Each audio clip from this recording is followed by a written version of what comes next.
guys, welcome to Coaching with Chris. I'm pretty excited because today we're going to talk about buyer's agent commissions. And I've watched Josh Mettle from afar, like for years and years and years. And now I get to finally have a conversation. We get to kind of geek out a little mortgage stuff. So I'm excited to be able to bring Josh in. Not only is I consider him to be one of the greatest in the mortgage business, but I think he's done a phenomenal job of creating a financial mortgage experience. So Josh, welcome to Coaching with Chris. I'm glad to be here, my friend. This is going to be a lot of fun, and what an opportune time, right? There's plenty of challenges, which means there's plenty of opportunities. So I'm excited to dig into those with you and your audience. You know, I think everybody wants to know everybody's story. Everybody's got it. The funny part is we all got a story, and yet there's so many connections of like, oh yeah, that's part of my story too. But how did you get into mortgage? Like, what's the story? Well, you know, like everybody, I was on a very different path, or at least like most people. I was actually played a couple years of college football. Then I got injured in college football, ended up coming back to Utah, my home state, and then started working out at a gym. Then I got hired at the gym as a sales manager and a trainer. And I ended up training a guy who owned a mortgage company. It was very classy, Chris. It was called The Money Shop. And nice. It was kind of like a half mortgage, half pawn shop. Our processors also had nighttime dancer positions. It was a very classy establishment. But I quickly realized, you know, I could either continue to go towards my degree and go on to get my MBA, or I could make $3,000 tonight. So I stayed late and worked the leads. And that was my start, man. Yeah. Funny story, just for, you know, those of us who are not familiar with the grind that a lot of us are faced with today. I used to have a rule, and this was my first rule of success in the mortgage world. I would either call 100 leads, which we had very low quality leads, as you might have imagined, or I would wake 3 people up, or I would have 3 applications. And that's the only way I would allow myself to go home at night. Call 100 people, wake 3 people up, which told me it was way too late to be dialing, or take 3 loan applications. So that's how I got started in the mortgage industry. And that was the recipe. That was it, man. You know, it was funny. I went from not being able to spell mortgage to being the number 2 producer there behind the broker who had, you know, some real established relationships, from number 1 to number 2 in the first 45 days. And everybody was like, oh my gosh, what are you doing? And I'm like, I don't know. I'm calling 100 people. Well, why are you doing that? Because that's what the boss told me to do. He said, if you call 100 people a day, you're going to get loans. You're going to make a lot of money. And I'm not that smart, but I know how to follow instructions. So that's what I did. You know, years ago, when I started off selling cars in 91. And selling cars in 91, about 2 years in, a guy come to me. I was struggling. Guy come to me and he goes, you know who the smartest salesperson is? I go, no, who is it? He goes, the newest. He goes, do you know why that is? I go, no, why? Tell me. He goes, because they'll do anything they're told, because it's part of the job. And I'm thinking about your story is that, no, hey, Josh, this is what you do. This is part of your job. This is how you do it. And then voila, success. But we like overthink things and change it, manipulate it, create it as more of a voluntary thing than a mandatory thing. And then we don't get the result, and then we get frustrated. Totally. Here, you just follow the plan. It's pretty simple. Call 100 people. It's not fun. It's not sexy. Right. It was long hours, but boy, I learned the business fast. I learned how to talk to customers fast. I learned how to figure out how to prescribe whatever my product was to be the right solution for their problem. And I learned very, very quickly. So, you know, it's interesting, Chris, you know, as we sit here today in 2024, many of us that have been in the industry for a long time are resistant to adapting back to that kind of work ethic. You know, we've had periods in our career probably where we really grinded it out and worked hard. And as a product of that labor and the ability to fight through the resistance, like, it's not fun to call 100 people because I know I'm going to get hung up on 80 times. Right. but I'm going to get 20 people to talk to me. 10 of them are going to curse at me, but the other 10 are actually going to have a need for a mortgage. So to push through resistance day after day, it's not fun, but it is what it takes in these markets. And I think we are in one of those markets where, since the 80s, we saw lower and lower and lower rates. We were kind of racing a race on a downhill. It's like a ski race and everybody's going downhill. It's not really hard to get momentum. And now we're in that part of the race where we have flat or uphill terrain, and it's work. You got to sweaty, dirty stuff that isn't as fun. And those who can reset their expectations and embrace the suck, if you will, are going to win at this. There's definitely some inside games, some inside work we need to do inside of our head as it relates to mindset and our mental perspective. But we're definitely in that new era where we got to get back to that place where we're like, hey, if I want success, it's 100 phone calls. That's just what it takes. So we got to re-embrace that growth mindset again that maybe a few of us have lost over the last few decades. So tell me about the Loan Atlas. I'm fast forwarding all the way up. Tell me about the Loan Atlas. Yeah. Well, my coach, Tim Brahim. Tim started coaching me about 5 years ago now. And Tim takes a very different approach. I've been involved in many coaching companies over the years and experienced a lot of their rallies. Tim takes a really inside out approach. In other words, the human can only have so much external business success if they're mucked up on the inside and they have self-limiting beliefs and they're struggling internally. Humans will have a nature to self-destruct just when things are going right.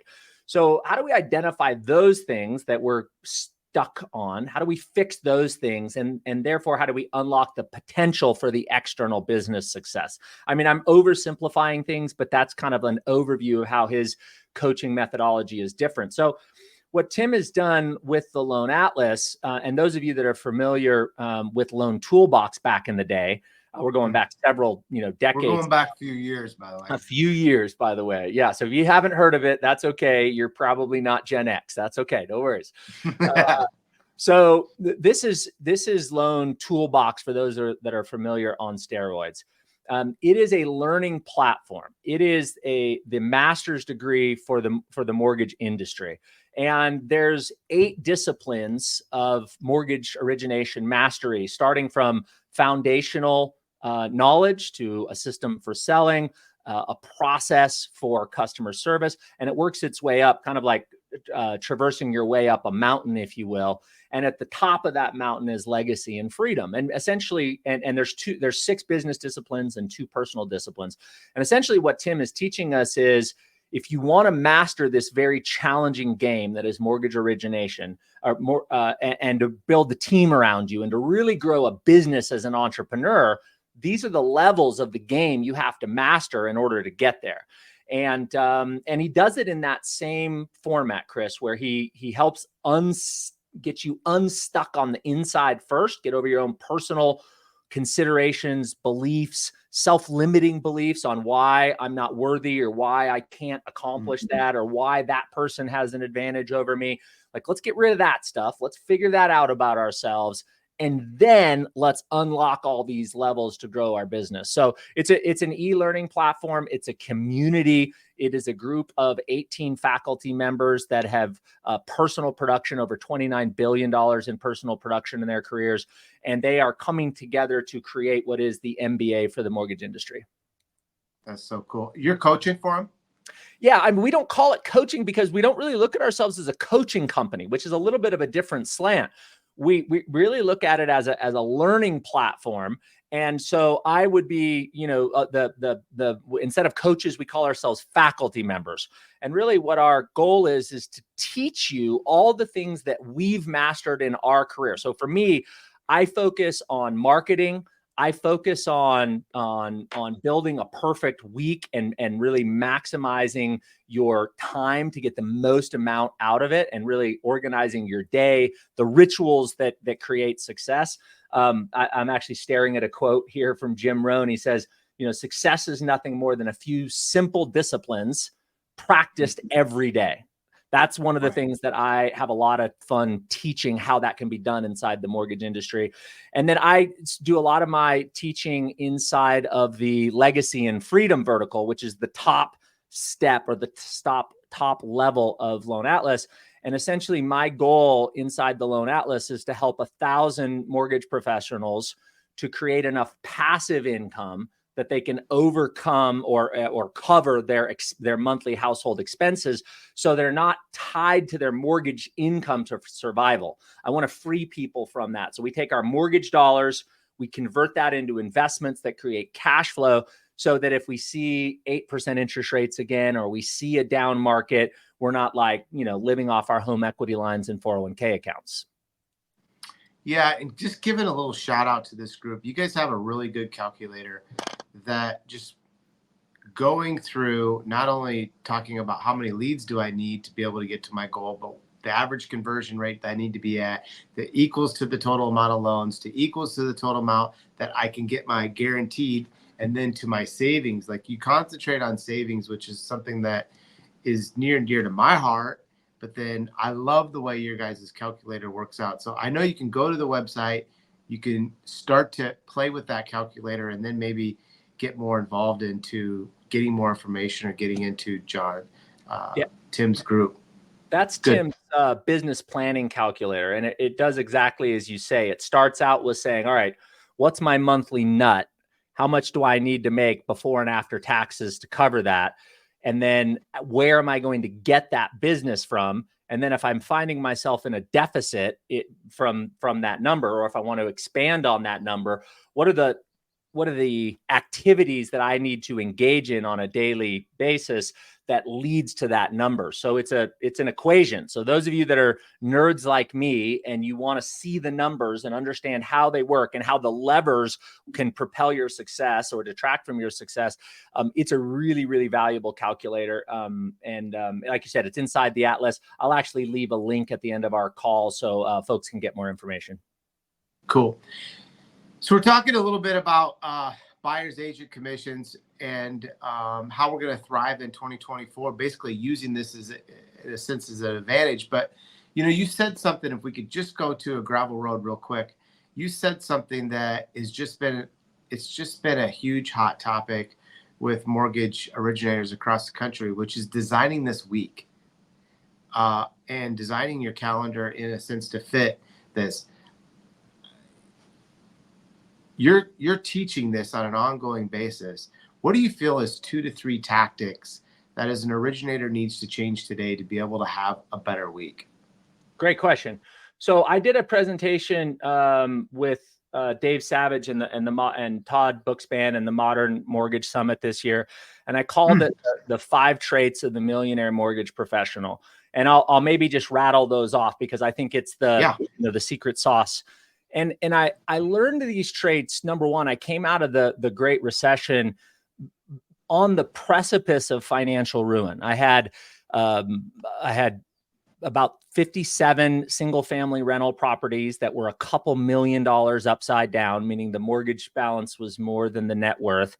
I had nobody around me who was surviving this thing.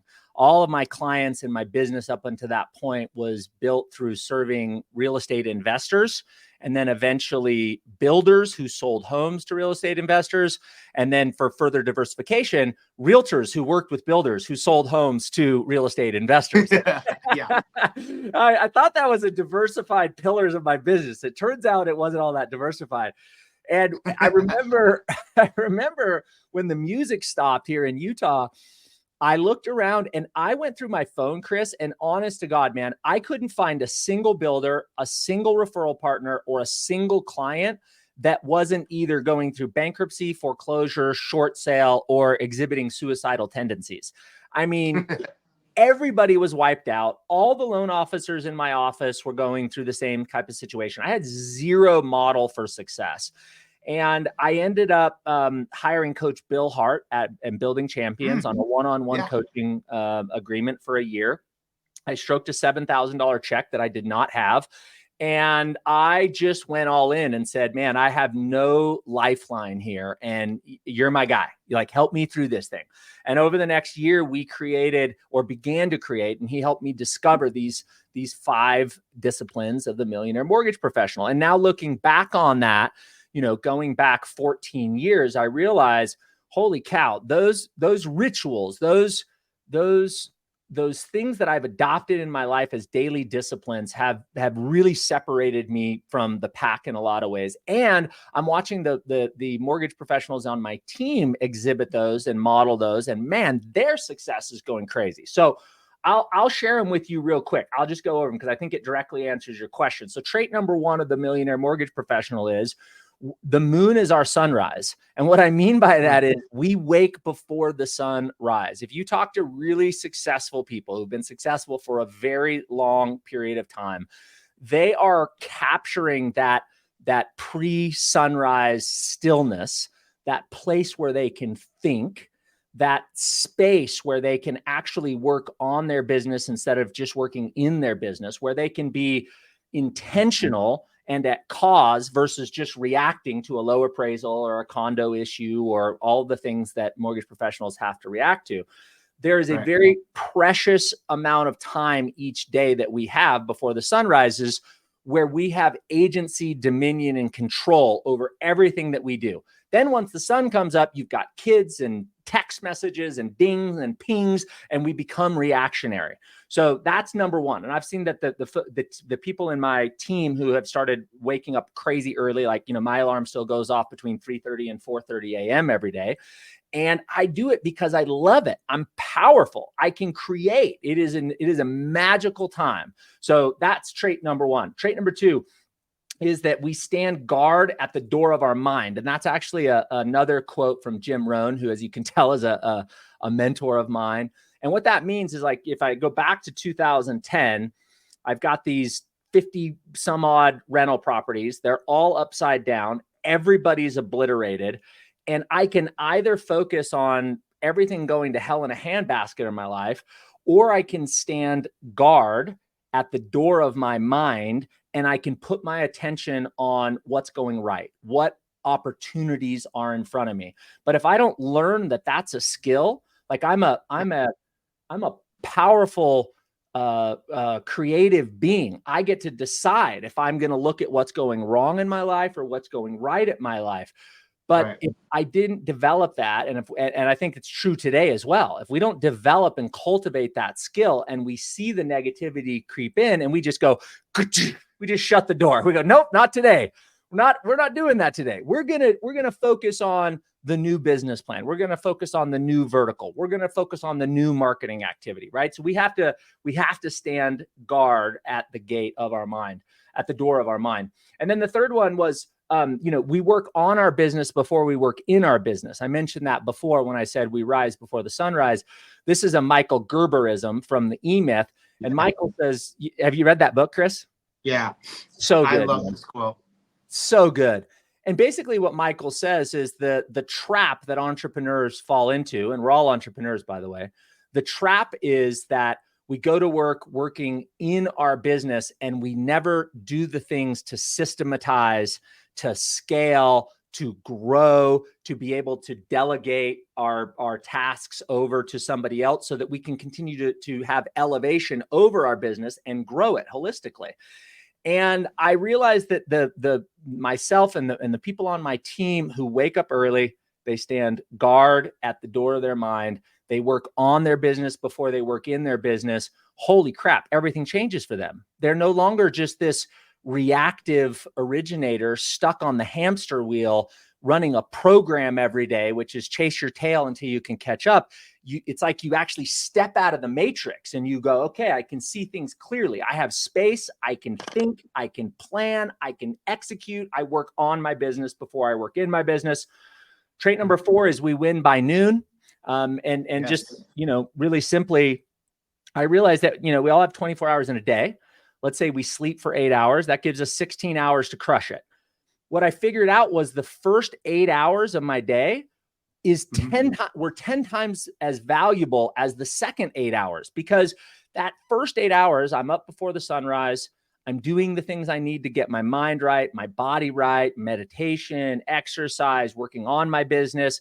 Then I go straight into prospecting and I prospect hard for 3 or 4 hours and boom, then it's noon. Then I can be reactive and I can react to the rest of the things around me. But the first 8 hours, I want to have complete agency over. I want a script just so it is like a sheet of music that I'm going to play every day. And of course, kids get sick and sometimes you get off track. But I found out that if I did this 90% of the time, I could really move my business forward. And then the last one, you Chris, just did that. You'd just have did huge that. results. Just did that. I mean, really, that's it, right? It's control the first 8 hours of your day. Allow yourself to be reactive to appointments or low appraisals or whatever after it. But if you just nailed that, your business would completely change. And then the last one, Chris, I know you're big on, financial literacy. Rule number 5 or trait number 5 is we pay ourselves first. We intentionally take savings before we pay bills or go buy new things. I met a guy, I did a podcast with a gentleman by the name of Justin Chittister. He spent 4 years working with elderly couples that had entered their retirement age and they had insufficient amount of money each month to meet their obligations. So it was like a public service that he was donating time to as he was getting his master's degree. When he came out of that and he finished his master's, he started his own practice and he started working with very wealthy families. And when I was doing the podcast with him, Chris, he said, there's an equation for financial scarcity. It's very simple. And there's an equation for financial well-being and abundance. And it's also very simple. And here's how it goes. The equation for financial scarcity is income minus spending equals savings. What comes last in your priorities is what will benefit last, right? It's the last in the pecking order. And he figured out that the equation for financial abundance is easily as simple: income minus savings equals spending. And I thought, man, what straight out of The Richest Man in Babylon, right? Pay thyself first. It's such a simple equation, and yet I bet if most people were being honest with themselves, that's not the equation that most of us are running. So those are the 5 traits. And that is really how I organize and stay on my game for productivity.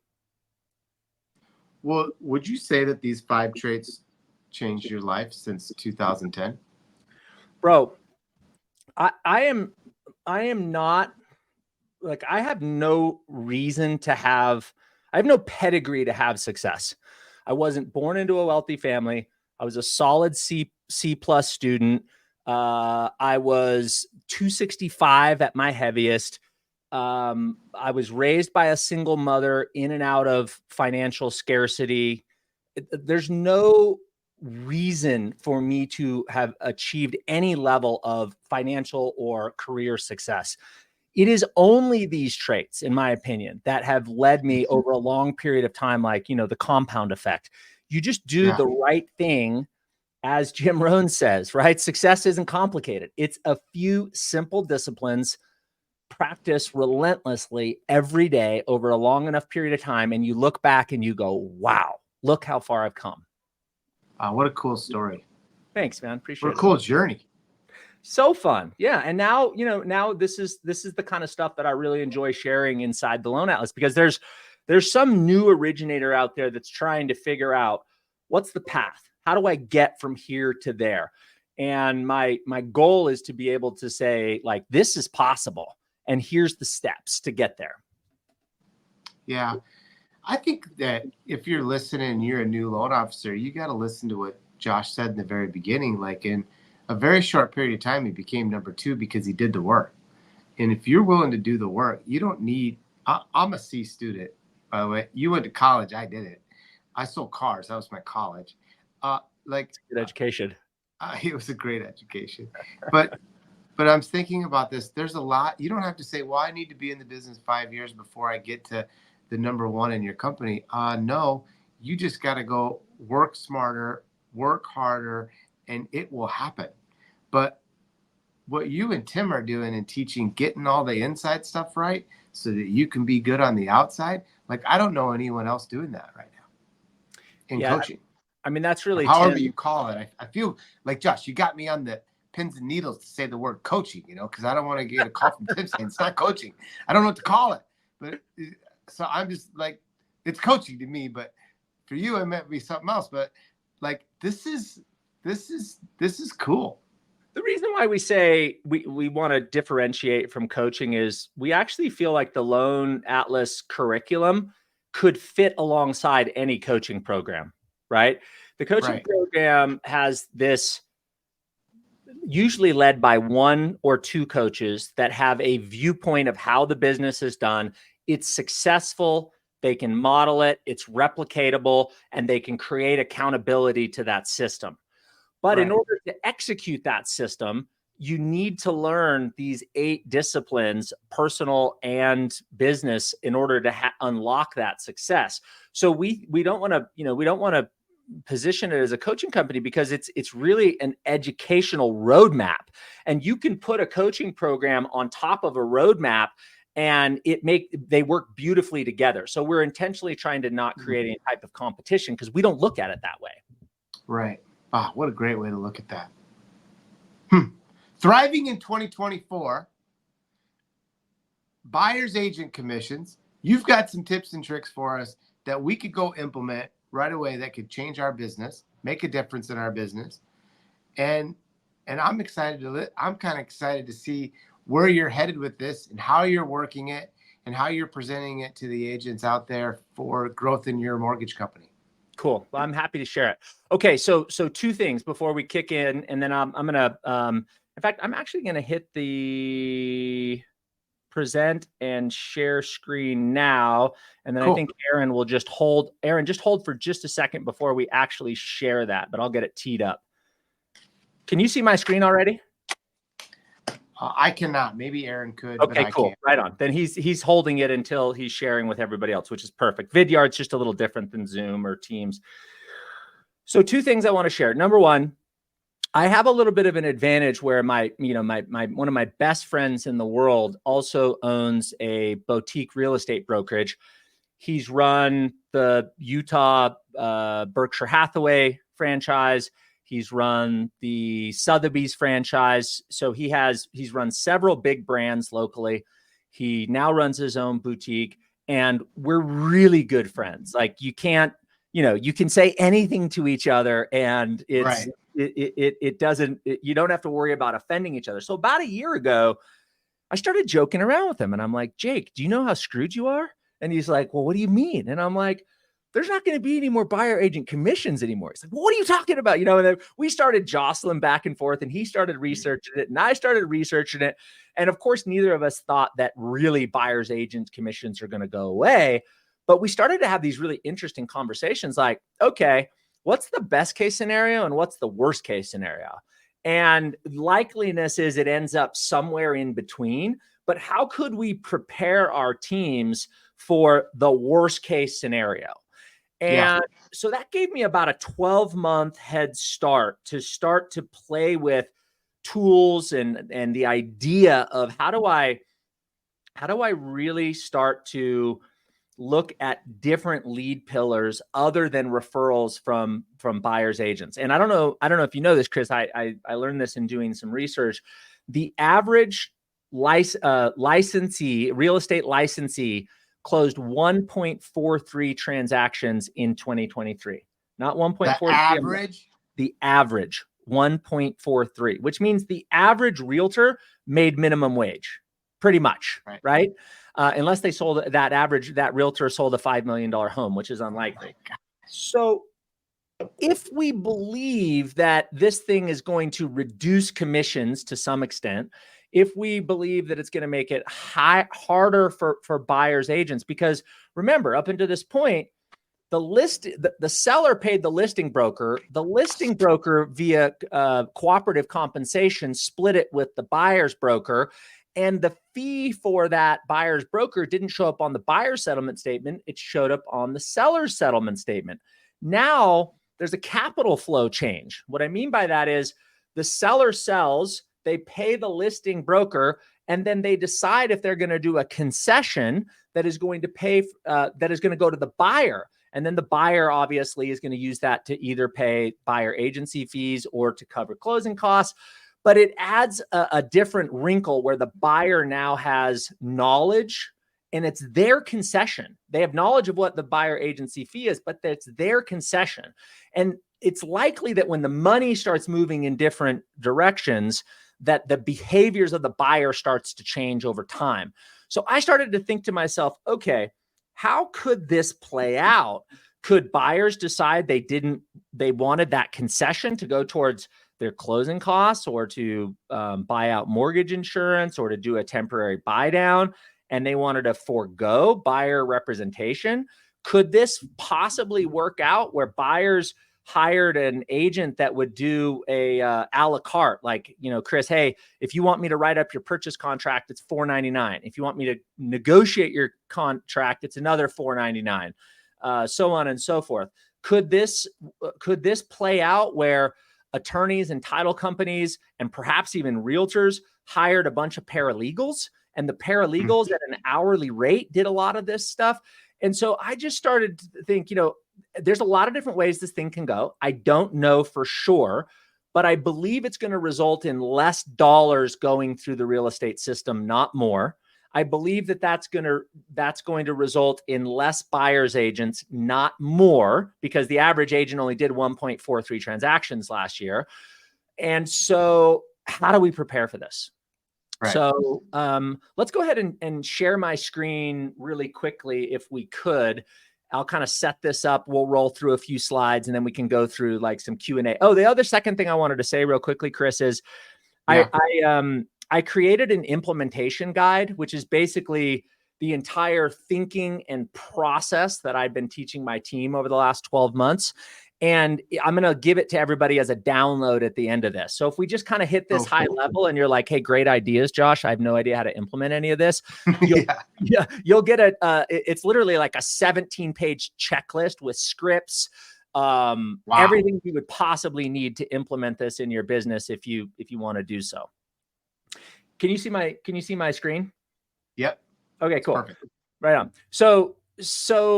I just found this interesting. This is an agent out of Houston, and I'll just kind of skip in here at the third paragraph. He says, in 5 years, I've now had 3 folks that wanted to view directly with me as the listing agent, with 2 being in the last week. And basically what he's saying is, I'm starting to see buyers go directly to the listing agent rather than showing up represented. Things may be changing. And by the way, this had 69,000 views. So we have to think about how many thousands, millions of consumers are reading the Wall Street Journal and the New York Times headlines that say, good news, you don't have to pay real estate commissions anymore, which we know isn't true, but they're all pieces of information that may lead to a change in buyers' behaviors. They're starting to see things like this from listing agents that go, oh, whoa, wait a minute. I can just go straight to the listing agent. I don't have to go through a buyer's agent. And I think these things will start to, I think this will lead to a change in behavior. So I started thinking, how do we go to the listing agent?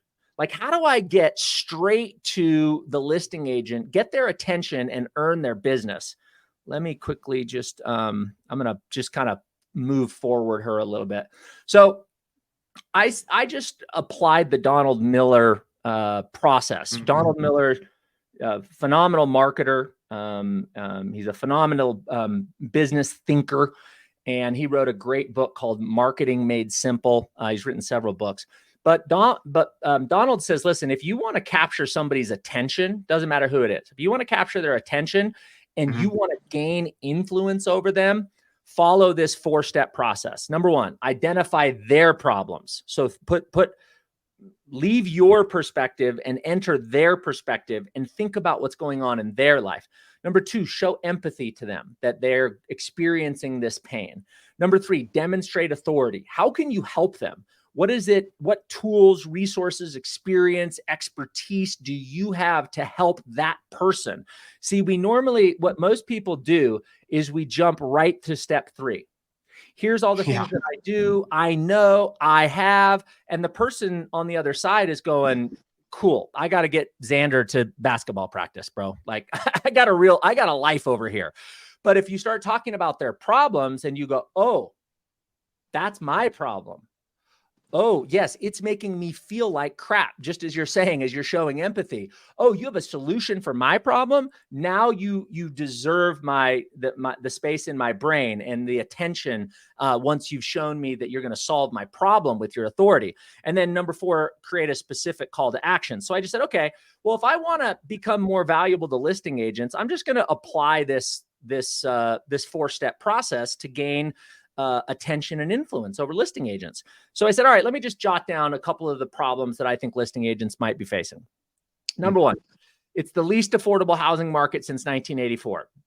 Undoubtedly, every listing agent that has been in the business for a few years has customers that are feeling trapped inside their current home, want to move up, want to move school districts, want to move for one reason or another, but the payment has them locked in.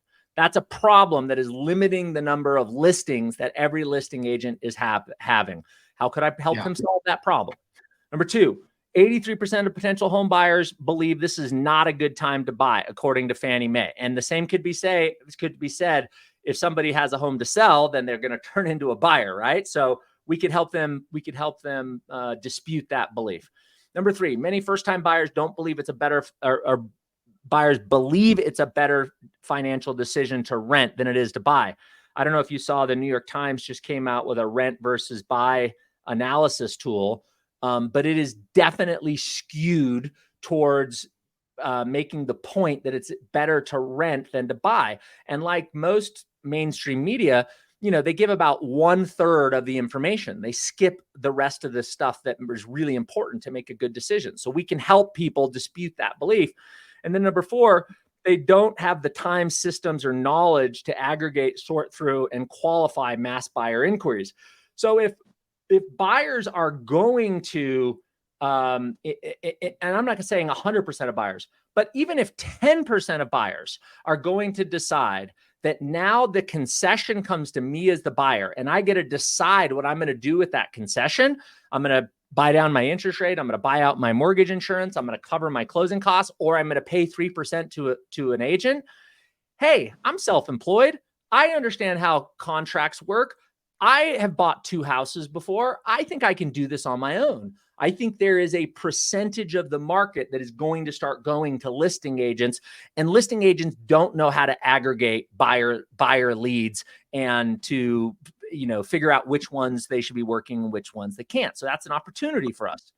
So as I'm thinking through this, Chris, I go, okay, what is the tool that would enable me to identify these agents?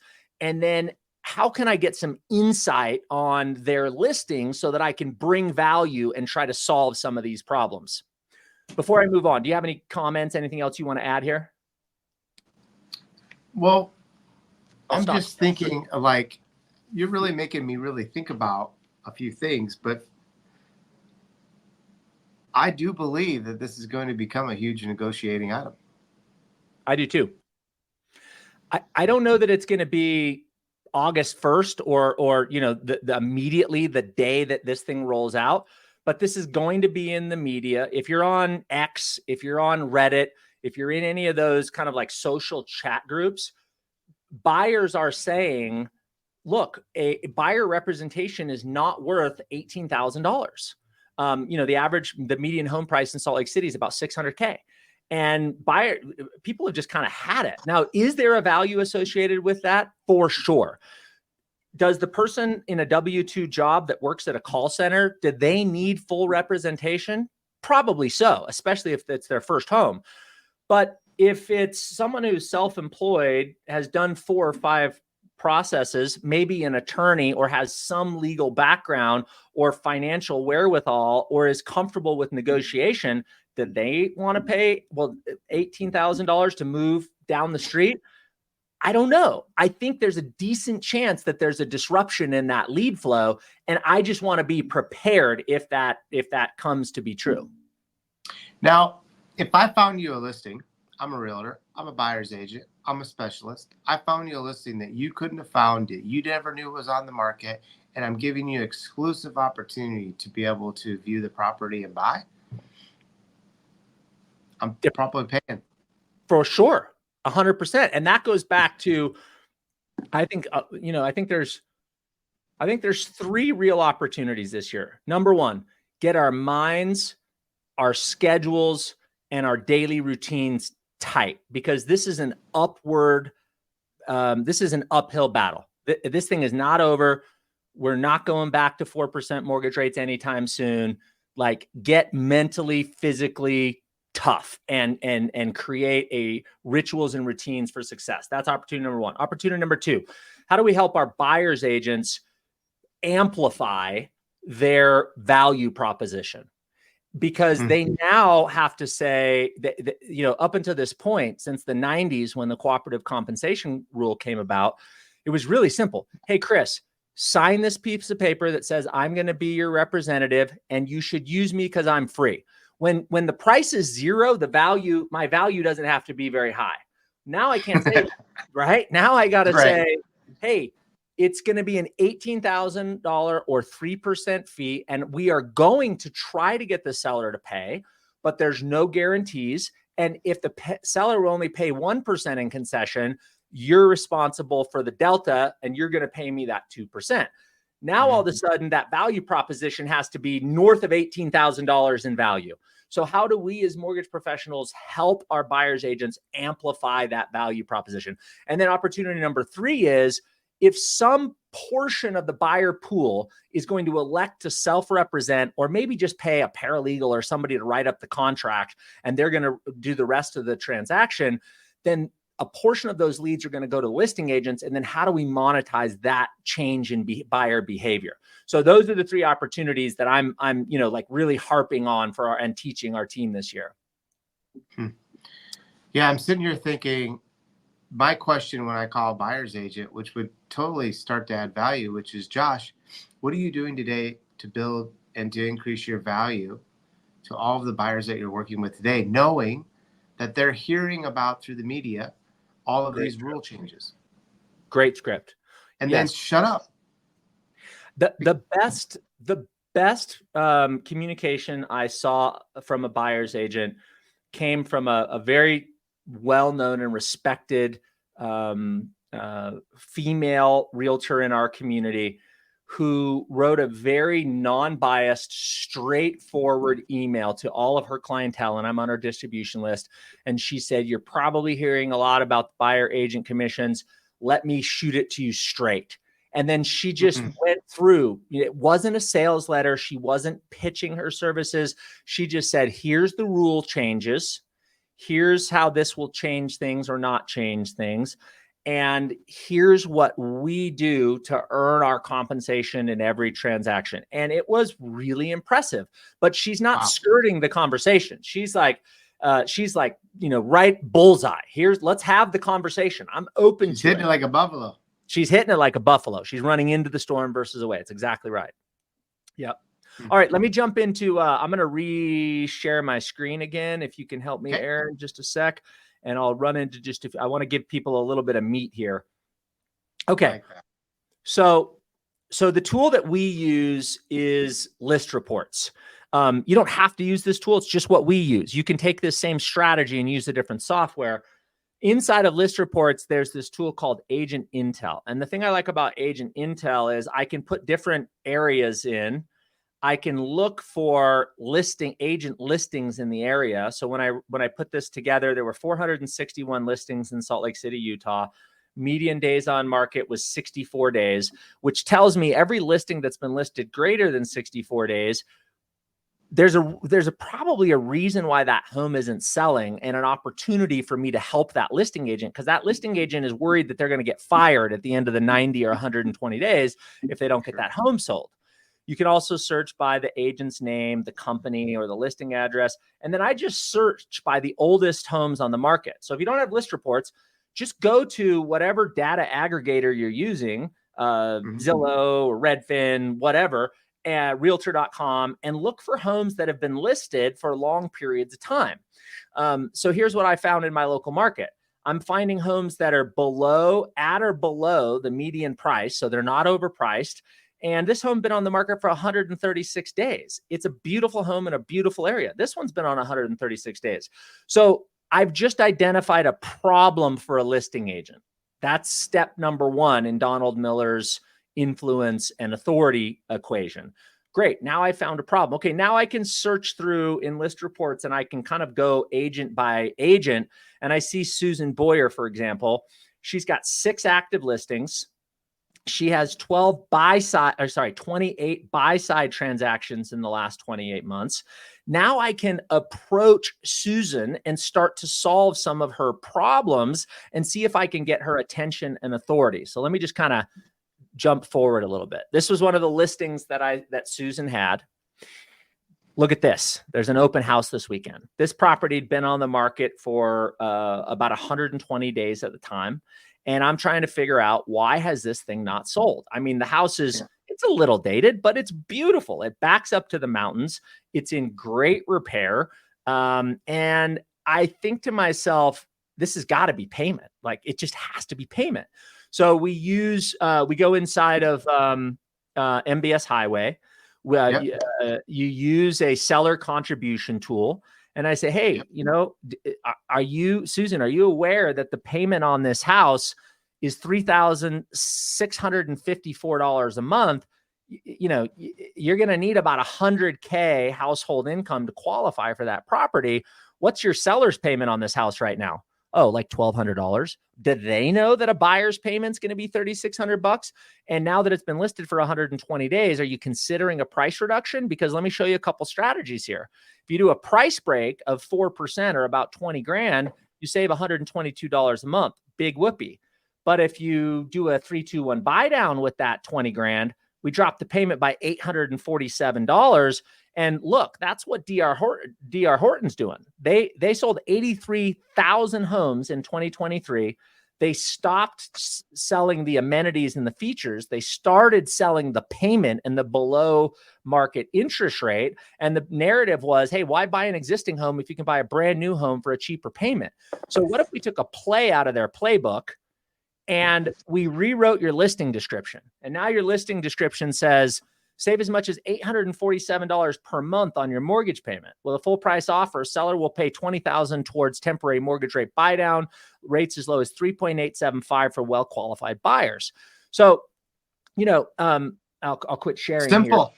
It's simple, but we're just addressing the problems. Like, if we identify the listing agent's problems, and then we mobilize the tools that we have as originators to help them overcome those problems, we create influence and we obtain their attention and their eyeballs. So just thinking, I'm creating this perfect week. And if I'm going to do this and I'm going to put a metrics to it, how many of these should I do in a week to prepare? And so that I had the activity for the weekend. Yep, 100%. I've asked our team to just do 1 a day, 5 a week. It's simple. It's so simple, 1 a day. And for me, Chris, you're the coach here, but if there's a time block in my calendar where I've decided I'm going to spend 30 minutes, 5 days a week, finding dated listings, creating some sort of an eye-catching, whoa, that's different. That could get the phone to ring. And then creating a reason to have a conversation with the listing agent. You do that over 52 weeks, you're going to start to get some influence and earn the business of some of those listing agents.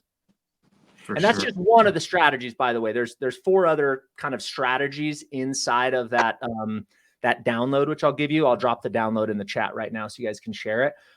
So feel free to, really, if that was interesting to you, go deeper and read through the rest of the implementation guide. If I want to, thank you for doing that for all of us.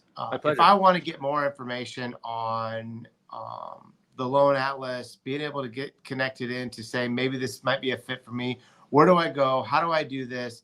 Because I think you just gave huge value. I think a lot of people picked up a lot of things. The designing it, there you go. There's the information guide. And then can I go right into the Loan Atlas, and how do I easily navigate myself into your guys' system to where I could have a conversation? Well, thank you for that. Let me share my screen one more time here, and I will try to answer that question. Let's see. Can you see the agent implementation guide here? Yes, sir. Okay, cool. So if you follow that link, you're going to end up at this page, and you can just go ahead and put in your name and information, and we'll email you the step-by-step implementation guide. If you're interested in learning more about the Loan Atlas, we have a $100 a month discount, bringing down the cost of the Loan Atlas for $249. You can listen to Tim give a brief overview of what the Loan Atlas is, and then it really runs through everything that is included in the Loan Atlas. And of course, you can also just email me at josh@joshmettle.com. Oh, that's easy. You know, I noticed that you and Tim have a lot of hair. So do you guys take bald guys? Just asking for a friend. You know, some of our best faculty members are follically challenged. I don't know if you know Steve Grossman, my friend Craig Strent. You know, they have their superpowers, but hair is not it. So absolutely, we're an equal opportunity faculty organization. I love it. I love it. Josh, as we're closing out this, what's one or two things that an originator needs to hear today to be able to take their career to the next level? Let me give you just 4 opportunities that I think, as it relates to business generation, where I think we can be focused on. Number one, we talked about the buyer agents, and they now have to massively up-level their value proposition to earn the right to ask for that 3% commission or whatever they're going to ask for. Number 2, there's that big opportunity with listing agents. So we hit those. I think we did a good job with that. The ones we didn't hit, number 3 and number 4 in terms of opportunities for me, is past clients. Look, your next buyer is likely already in a home and you helped them into that home, and there's pent-up demand building in that base, waiting for an opportunity to leapfrog for their next home. If we're not just simply calling in and saying, hey, Chris, it's Josh Mettle at Neo Home Loans. I helped you and your family buy the home at 123 Easy Street in 2020. Do you remember me? Of course I do. Yes. How are you? Man, I'm doing great. How's the family? How's the home? Oh, really good, man. Everything's going great. Great. Do you have just 30 seconds? I'd like to ask you 2 questions, right? Just re-engage that database, connect with them. Don't necessarily go into it that I'm trying to get a deal right now. Just connect and see if there's something you can do or help or educate. People have questions about the mortgage market, what's going on with home values. Gosh, we'd like to move, but the interest rate thing, just create a safe space to have a conversation where somebody can raise their hand and say, yeah, I've been thinking about pulling cash out, or yeah, I've been thinking about moving. There doesn't have to be a lot of pressure when the whole goal of the conversation is just to connect. It's not to sell. So and to care. And to care. How are you? How are the kids? Is Johnny still doing T-ball? Like whatever your notes are in your CRM system. Hopefully, you took some of those, you remember some of those things. That's another call, Josh, on the CRM deal. That's another call. Oh man, we could do like 20 calls on that one. That's a tough one. I mean, yeah. It's a tough one to teach in 60 minutes is the problem. It's, you need like a boot camp for 3 months to get people through the whole process of that. And then the last one, I think, Chris, is pre-approved database. I know our team has hundreds. I might be shorting it. We might be thousands of pre-approved buyers that we've done the work on. They haven't been able to find homes. They watched as interest rates marched forward. Now they're on the sidelines. Reinvest in that past client database. Make a decision.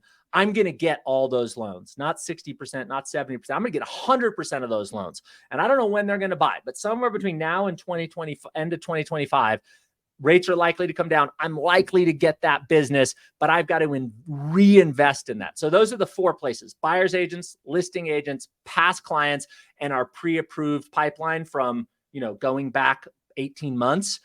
That's where you spend your energy. Yeah, that's money. Josh, thank you for coming on. I appreciate it. Look what you gave back to the community. You got a 17-point checklist. You got a roadmap easy to be able to get you some maybe questions, find out what the loan atlas is like, or a connection into you. What's that email again to you? Josh@joshmettle.com. Cool. Thanks again, Josh. I appreciate you. My pleasure. Thanks, everybody. Have a great rest of your day. Go crush it. Go crush it.